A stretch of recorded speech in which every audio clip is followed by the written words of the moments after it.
Lisa.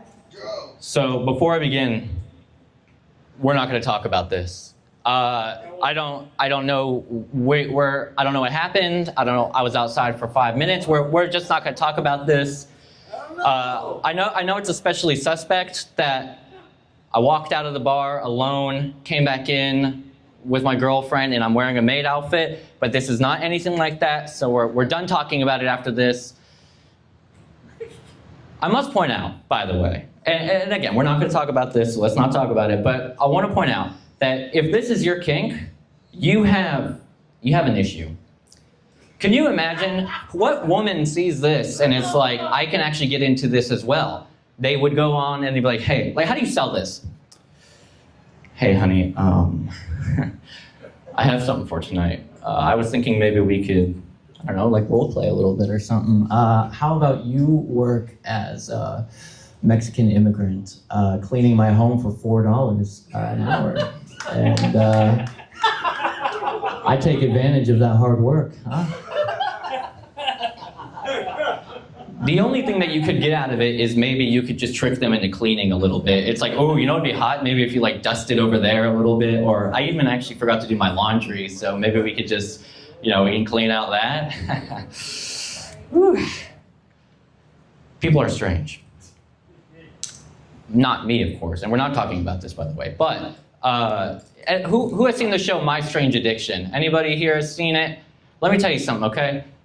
That is the state of entertainment at this moment. My Strange Addiction. It is watching black people eat sofas. That is what we sit down and we watch that, we enjoy it. And in fact, I enjoy it too, especially because it cures my insecurities. You know, now, obviously I'm not the most mentally sound guy in the world, but when I'm watching that, all I'm thinking is, well, I'm not drinking my own piss, so I'm doing something right here. Something's going good for me in life. But the show's really bad if you are not in a very good spot. Because if you're not in a good spot, you feel worse.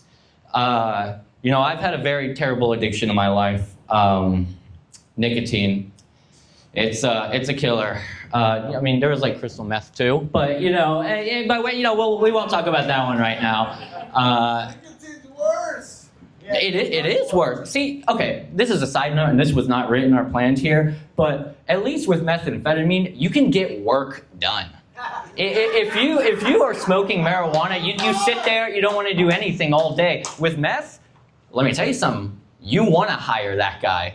That guy, he'll if he was wearing the Maid outfit, he'd clean your kitchen, the kitchen sink, the bathroom, whatever you needed him to. But anyways, back to My Strange Addiction here. See, I was watching the show one time, you know, I had all my addictive vices in my hand, smoking, you know, nicotine and, you know, whatever else. And then I see the people on there and, you know, they're like huffing gasoline or something. And my thought is like, who the hell spends all their time huffing gasoline? Well, when you look down and you see a big fat meth pipe in your hand, you know, then you start feeling a little bit bad. But when you start thinking about it a little bit more, there is not an episode about methamphetamine on My Strange Addiction. So in my mind, I don't have a strange addiction. I just have your regular old run-of-the-mill, no whatever, just an addiction. That's all it is there. It's a normal addiction. It's not a strange addiction. Now, people think I'm racist, but I'm not. Just to point that out. If you were here last time, you may remember that I told a joke. I mean, it was real, but I told a joke about how I cured somebody else of their racism. Now, My Strange Addiction, it cured me of my racism. See, when you watch My Strange Addiction, you start to notice something here. The black people are funny. They're eating sofas and stuff. The white people are just sad. They're like giving a handy to their car, which is, again, if that's what you do to get love, man, that's what you do. I wouldn't do that personally. It would. I mean, I feel like if I fell in love with a car, he'd drive me away. Yeah. I'll take it. Yeah. But see, whenever black people they get into these addictions, the only reason that they're getting into them is, well, they probably grew up without a father. I mean, like, let's be real here. Let's be real. It happens. It happens. I mean, I don't want to take care of no snot-nosed kids. So, I mean, honestly, all fairness to them. Now, when a black person grows up without a father, if he's not eating sofas or whatever I said, then he's joining a gang. But the good thing about that is, at least the black guy has friends when he joins a gang. When white people, like, we grew up with like a silver spoon in our mouth, right? And then our parents will get divorced whenever we're like 26. And that affects them so much that they start drinking their own piss. Now, I don't know if you ever had piss before, but it's not very soothing to deal with divorce trauma here. Now, some of you may have shuddered a little bit whenever I said that I was racist. That's a, was. Did I say I was racist? I'm saying it now. I was, okay? But everybody's racist. Everybody's racist. Oh yeah, you the other absolutely. Just a minute ago you said that the Mexican kid on here, you didn't know if he was talking about soccer or football. Absolutely racist. Well, what's your favorite?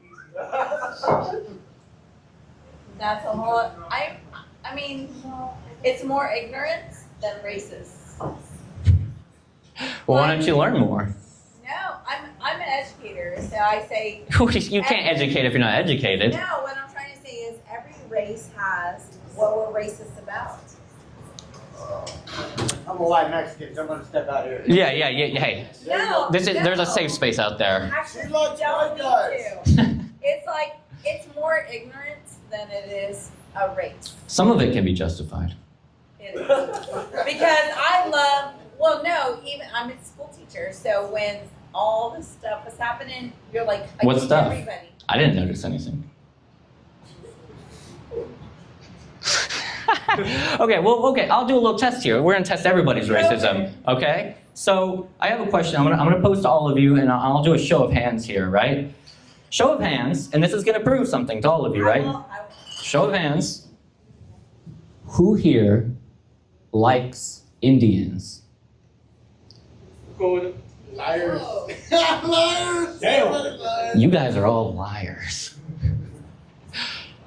I actually expected no hands to go up because I didn't know that you guys were gonna be so involved. Indian food. No, we You have like Indian food? family. Yes. Indian food is great. It's like medicine because the way it cleans you out. It's like. And Indian family. You have Indian family? Ooh, it's the worst time to say that one. Worst time. Well, what kind? What kind of Indian? Are they like the dot on the head Indian, or are they like the red all over? Honestly, if you say Habibi to a lot of other Indians or whatever, it's like, but ours is more Aztec. Aztec Indian? Aztec Indian. All It- the. Hold on. Okay, so Anyway. I thought I was being racist here. We must. I'm not racist. The Indians are in India. There's like natives that are here. Those are the natives. Native American, yeah. But even then, they're like more Aztecs are more Mexican than they are Indian. The only thing that Indians and Aztecs have in common, well, besides the obvious on like the look, skin tone, is I think both do human sacrifice, but I've not gotten that confirmed. Not gotten that confirmed yet, so it's okay.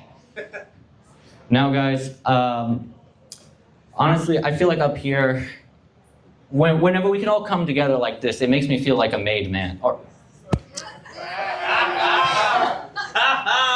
Amen. I'm done. I'm done with the set now. Done with the set. Don't drop the mic. I'm not gonna drop the mic again. Let's give it up, Kane.